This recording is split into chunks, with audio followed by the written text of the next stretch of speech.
Hello, everyone. I'm Sam, your narrator today. September 1944, near Bayeux, Normandy. German field cook Unteroffizier Fritz Müller stared in complete disbelief at the British lieutenant standing before him.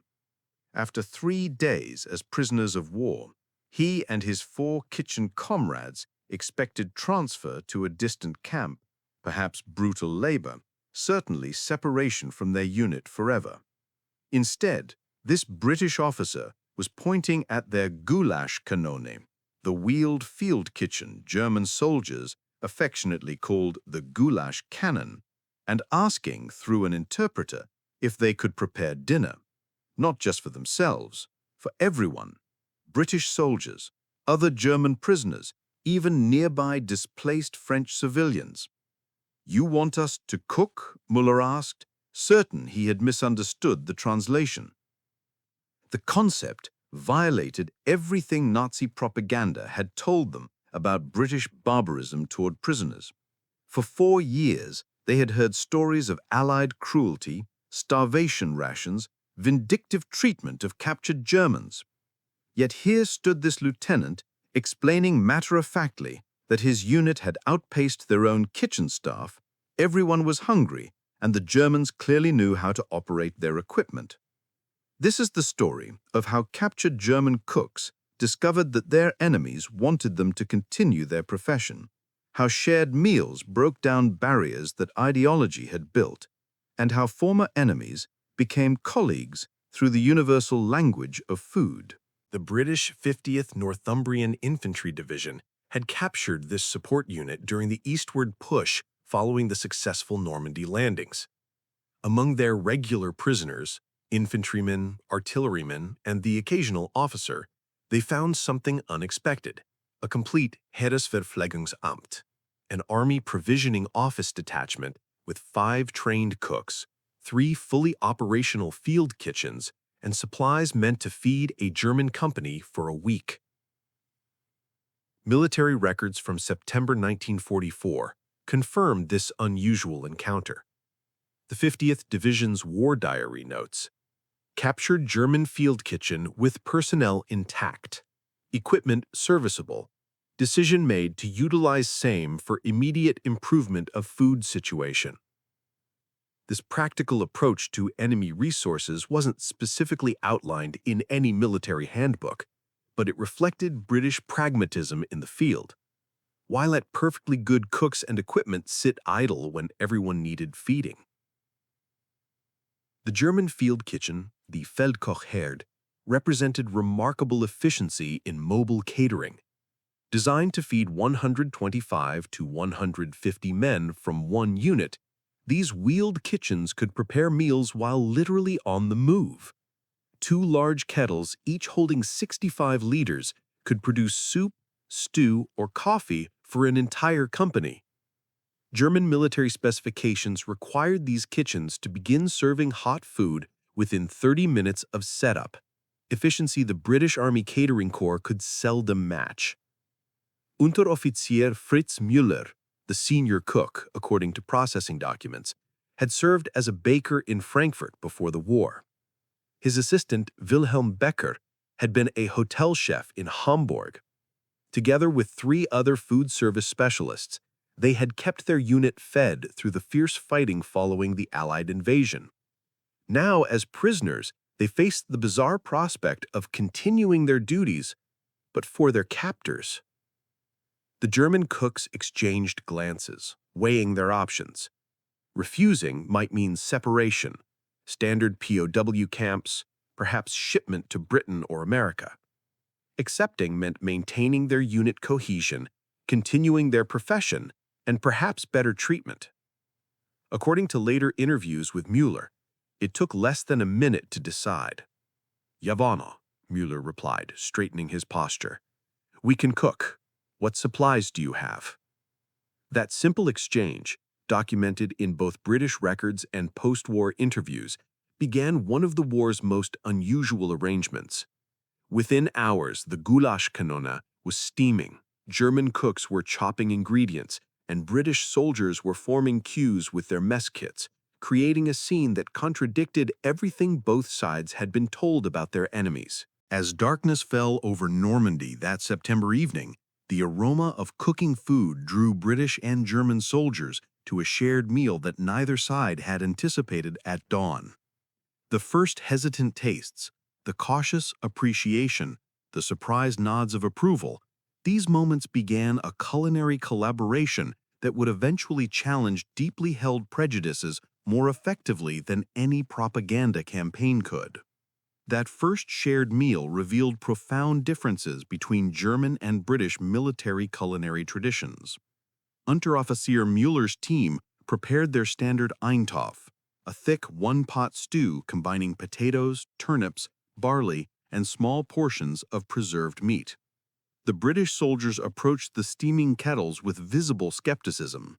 Their own army catering corps typically served separate components, meat, vegetables, and potatoes distinctly plated, not mixed together in Germanic efficiency. "It's all together," one British corporal observed, poking his spoon into the thick mixture suspiciously. The German cook nodded, explaining through halting English and gestures that this method maximized nutrition and minimized fuel usage. A single pot could feed dozens efficiently. The British soldiers' confusion deepened when no bread accompanied the meal. German military cooking relied on the dense dark Kommissbrot, 750-gram loaves that soldiers carried in their packs, not prepared fresh at each meal. British Army records from 1944 documented standard rations at 3,300 calories daily per soldier, including fresh bread delivered daily when possible.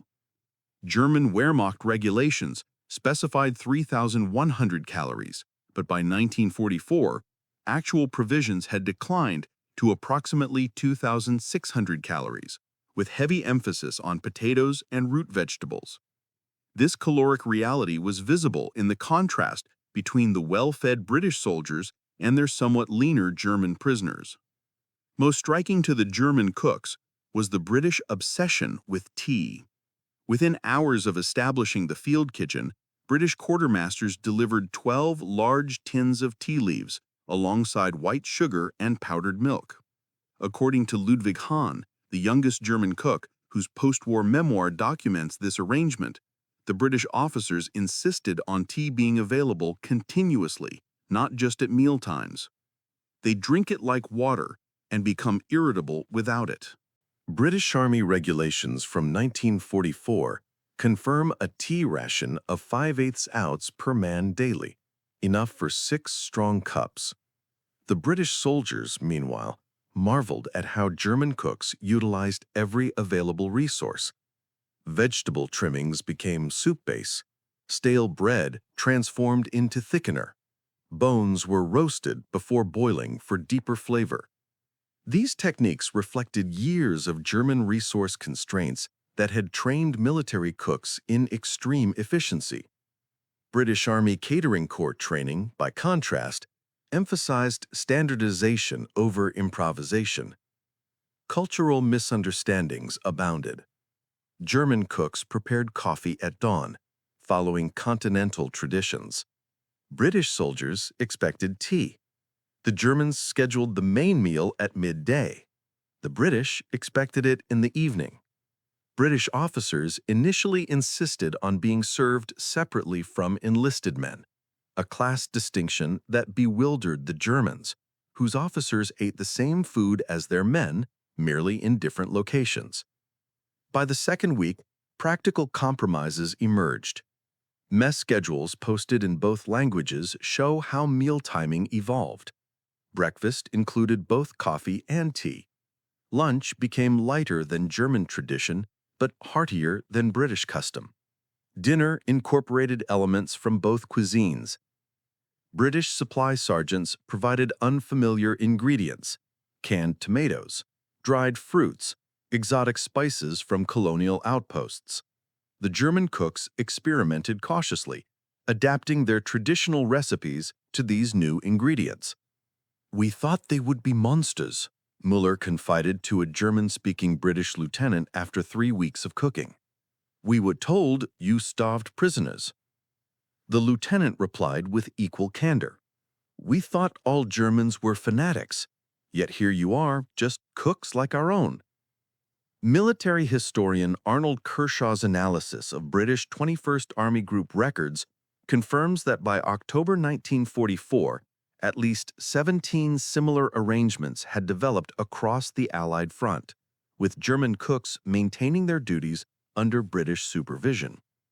The British 50th Division's medical officer noted improved morale in units with German cooking support, attributing it to more regular hot meals and improved variety of preparation methods. What began as an expedient solution to temporary conditions was evolving into something more structured. The professional respect between cooks transcended national uniforms. When a British supply truck delivered unfamiliar ingredients, German and British kitchen staff huddled together, comparing techniques and trading knowledge that neither side's military had anticipated sharing. October 1944, near Antwerp, Netherlands. The aroma of freshly baked bread, a scent previously unimaginable to troops at the front, wafted across the makeshift British encampment. Inside a requisitioned Dutch schoolhouse, Unteroffizier Müller and his team had constructed 3 improvised ovens from brick rubble, sheet metal, and parts salvaged from their damaged field kitchens. The British 50th Division, advancing through Holland, had brought their German cooking unit with them, an arrangement no military manual had anticipated. They asked if we could make proper bread. Müller explained to a visiting British officer, so we built these. The ovens produced 200 loaves daily, combining German baking techniques with British white flour.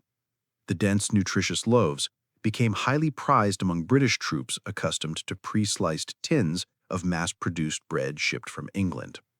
British supply records from October 1944 show a 40% reduction in shipped bread to units employing German bakers, saving valuable cargo space for ammunition and medical supplies. The improvisation extended beyond bread.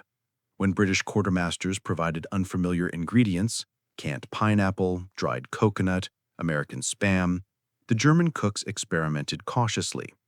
Ludwig Hahn, the youngest cook, developed particular skill with British tea rations, creating a strong, sweet brew that British soldiers lined up to receive. His victory tea, brewed with added condensed milk, a hint of cocoa, and crushed hard candies, became so popular that soldiers from neighboring units came to trade cigarettes and chocolate for a canteen cup. "We're feeding 300 men 3 meals daily from kitchens designed for 150, recorded Lieutenant James Harrington in his October field report. The German cooks work 14-hour days without complaint. Their efficiency exceeds our own catering corps. This productivity didn't go unnoticed at higher levels. By November, British 2nd Army Headquarters had issued a memorandum. German POW cooks may be retained at unit level where security allows and performance merits. The cooking operation expanded beyond military personnel. In villages across the Allied advance, German field kitchens, now painted with British insignia but still operated by their original crews, provided hot meals to displaced civilians. Near Nijmegen, Müller's team fed 120 Dutch civilians daily alongside their British and German military diners. Military government records document this unusual arrangement. German POW catering unit providing daily meals to civilian population under British supervision, reducing demand on civil affairs food supplies. Cultural exchange flowed in both directions. British cooks learned German techniques for extending limited ingredients through careful stock-making and preservation. German cooks adopted British meal scheduling and tea service. The resulting hybrid cuisine created something entirely new, a pragmatic wartime fusion. British soldiers taught their German counterparts to prepare custard from powdered eggs and milk. German cooks showed the British how to make dumplings that transformed thin stews into filling meals. The numbers tell the story of expanding operations. British quartermaster records from November 1944 show one German POW kitchen team feeding an average of 275 people daily, using 15% less fuel and 22% less raw ingredients than equivalent British catering units.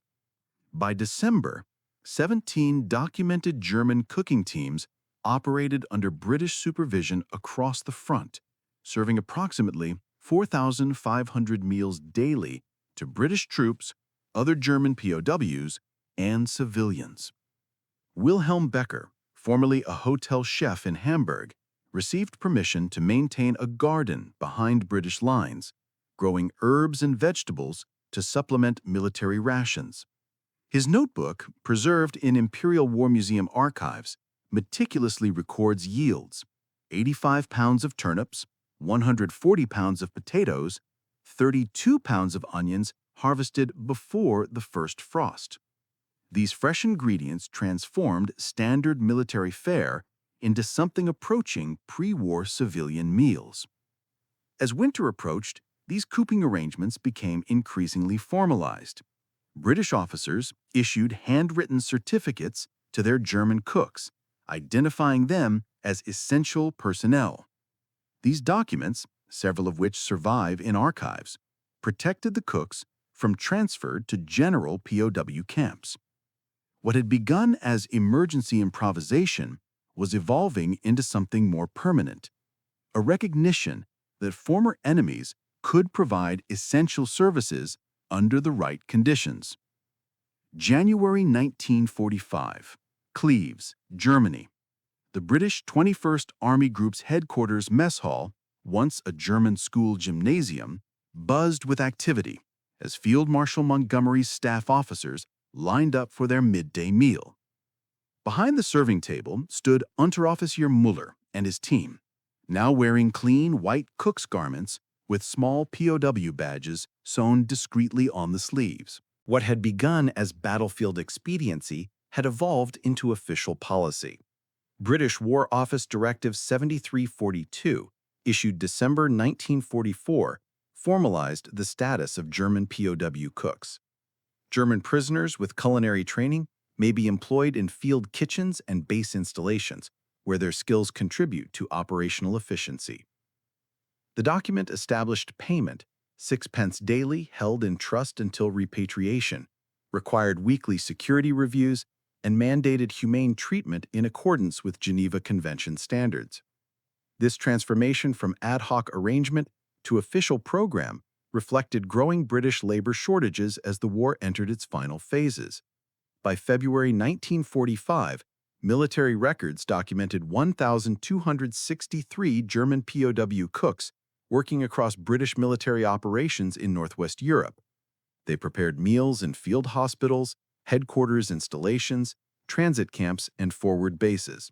The largest operation, at the Brussels Transit Hub, employed 41 German cooks, feeding 3,200 personnel daily. These weren't merely casual arrangements. They represented systematic British policy utilizing enemy skills for Allied benefit. For the German cooks, this work provided privileges unavailable to ordinary prisoners. International Red Cross inspection reports note they received better housing, additional rations, typically 3,800 calories daily compared to standard POW rations of 2,900, and exemption from transfer to distant camps. At Cleves, Müller's team occupied a small house near the kitchen facilities rather than sleeping in general prisoner barracks. They received weekly meal privileges months before other prisoners and earned canteen credits for purchasing personal items. "The cooking saved us," Müller later told British military historian Richard Adkins in a 1957 interview. "Without it, we would have been anonymous prisoners in distant camps. Instead, we maintained our professional identity and dignity." This sentiment appears repeatedly in post-war accounts from German cooks who served under British supervision. The status difference between cooking POWs and regular prisoners created occasional tension. British security reports from March 1945 note incidents where other German prisoners accused the cooks of collaboration. At the Austin Transit Facility, regular German POWs initially refused meals prepared by their countrymen, viewing cooperation with the enemy as betrayal. Yet pragmatism typically prevailed. Hunger overcame ideological objections. Within days, the objecting prisoners joined meal queues alongside everyone else. British officers' attitudes toward their German cooks evolved similarly. Initial suspicion gave way to professional appreciation. Captain William Hartford of the Royal Army Service Corps wrote in his February 1945 assessment, "The German cooks demonstrate remarkable professionalism and adaptability. Their kitchens maintain the highest standards of hygiene and efficiency. I would gladly employ these men in peacetime." Such evaluations appear frequently in British military records from this period. As British forces advanced deeper into Germany, the POW cooking program expanded. Paradoxically, more German military cooks fell into British hands, while growing numbers of displaced German civilians required feeding. British military government established centralized feeding stations in occupied towns, often staffed by German POW cooks under British supervision. In Munster, 6 former Wehrmacht cooks prepared meals for 700 civilian women and children daily by April 1945, using American and British supplied ingredients. International Red Cross inspector Maurice Rosell documented this arrangement during his April 1945 visit to British occupation zones. The employment of German military cooks to feed civilian populations represents a pragmatic and humane approach, he wrote. These men maintain professional pride while serving their own people under difficult circumstances. His report praised the British approach as superior to practices in other occupation zones. As Germany collapsed in spring 1945, the question of what would happen to these valued POW workers gained urgency. British units that had relied on German cooks for months now faced both victory and the prospect of losing their well-functioning kitchens. The German cooks themselves confronted uncertainty: repatriation to a destroyed homeland, or continuation in British service. May 8, 1945, Hamburg, British occupation zone. The radio announcement of Germany's unconditional surrender created an unprecedented situation in the kitchen of the British 7th Armored Division headquarters. Unteroffizier Müller and his team of German cooks stood motionless, wooden spoons and ladles frozen mid-air as the news echoed through the converted brewery they had operated for the past 6 weeks. British soldiers erupted in cheers, while the German cooks maintained professional composure, continuing to prepare the evening meal despite the historical weight of the moment. "What happens to us now?" Müller asked the British mess officer later that evening. The question resonated across hundreds of similar arrangements throughout British-controlled territory. The war's end transformed 371,000 German prisoners from enemies into something more ambiguous: defeated nationals awaiting repatriation. Yet the German cooks occupied a unique position in this transition, having become essential to British military operations. Within days, British military authorities issued Directive 9118 addressing this specific situation.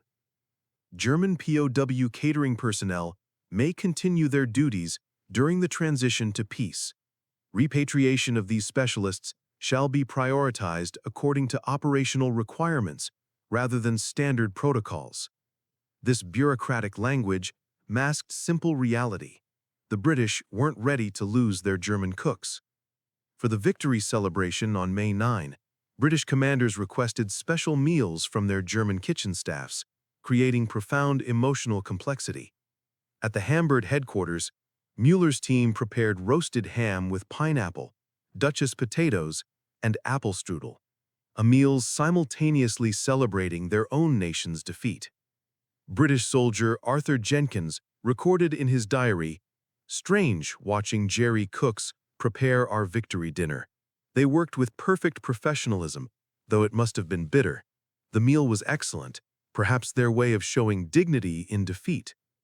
Across the British occupation zone, German POW cooks continued their duties through summer 1945, their status evolving from prisoners to something approaching civilian employees. Payment systems formalized, with wages deposited into accounts accessible after repatriation. British military government records from August 1945 show 842 German cooks still employed across the occupation zone, serving approximately 210,000 meals daily to British personnel, other POWs, and German civilians in community feeding centers. The decision of whether to request repatriation or continue working created personal dilemmas for the cooks.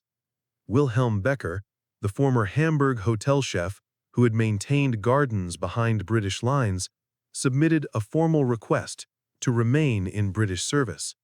His application, preserved in military government archives, cited the opportunity to practice my profession with adequate resources versus returning to a city without functioning kitchens or reliable food supply. British authorities approved 214 similar requests by September 1945, creating a transitional category of retained enemy personnel, distinct from POWs. For those choosing repatriation, British commanding officers frequently provided individual recommendation letters. Captain Thomas Worthington's letter for Ludwig Hahn represents dozens found in archives. This man has served as a cook under my command since October 1944. His conduct has been exemplary, his skills exceptional. He has earned the respect of British personnel through his professionalism and character. I recommend him for immediate employment in civilian food service upon his return to Germany.